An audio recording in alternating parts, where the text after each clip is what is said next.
Pendant ces temps, l'état de siège, cette mesure exceptionnelle instaurée dans les provinces des Nord Kivu et de l'Ituri, a été réévaluée mercredi dans la soirée lors d'une réunion présidée par le chef de l'État. Ont pris part à ces assises une délégation des caucus des parlementaires du Nord Kivu et de l'Ituri, élargie aux présidents des commissions défense et sécurité de l'Assemblée nationale et du Sénat, ainsi qu'aux autorités civiles et militaires concernées par cette question. On fait le point dans ce reportage. Pour une question qui cristallise autant d'attention dans l'opinion publique nationale, il fallait écouter les avis des représentants du peuple et des autorités civiles et militaires. À la Cité de l'Union africaine, ce mercredi 12 octobre 2022, dans la soirée, le président de la République, Félix-Antoine Tshisekedi Tshilombo, a échangé avec une délégation du caucus des parlementaires du Nord Kivu et de l'Ituri au sujet de l'état des sièges qui prévaut dans les deux provinces.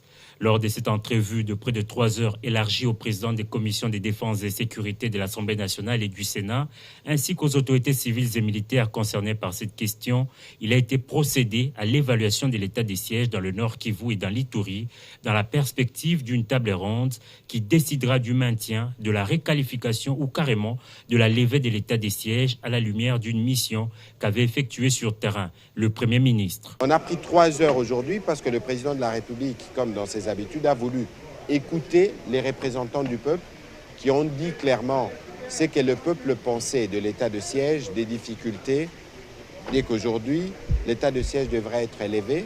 Mais tout cela ne peut se faire que de manière coordonnée, où nous avons entendu les voix de tout le monde et voir dans quelle mesure on répond à la problématique de la sécurité. Le président de la République a tenu à revenir sur une question qui est revenue plusieurs fois. Il a tenu à rassurer les élus du peuple ici que les élections se tiendront dans cette partie du pays, contrairement à certaines rumeurs qui sont répandues. En attendant la tenue de la table ronde sur l'état des sièges, les élus de l'Ituri et du Nord Kivu demandent à la population de garder patience et félicitent par ailleurs le président de la République pour le changement au niveau du commandement de l'armée. Mais nous rassurons la population que nous savons bien qu'ils sont sous une mesure de restriction qui leur prive de certains droits. Et nous leur demandons de garder patience. Nous, leurs élus, ensemble avec leur chef de l'État, nous ne pouvons pas continuer à les voir peiner sous cette mesure de restriction. L'objectif final, ce n'est pas l'état de siège. L'objectif final, c'est recouvrer la paix et la sécurité. Mais aussi ce que j'aimerais dire qui a été dit dans la réunion ici, qui est très important, c'est qu'on a aussi félicité quand même le président de la République pour la nomination du nouveau chef d'état-major général, parce que ça aussi c'est un aspect très important pour notre sécurité. Les avis des commissions de défense et sécurité de l'Assemblée nationale et du Sénat ont été également donnés. L'état de siège, c'est un outil qui a pour rôle, bien évidemment, de restaurer la paix ou de l'imposer s'il le faut. Et c'est le contenu qui compte. Et à ce stade, je crois que le chef de l'État était très clair.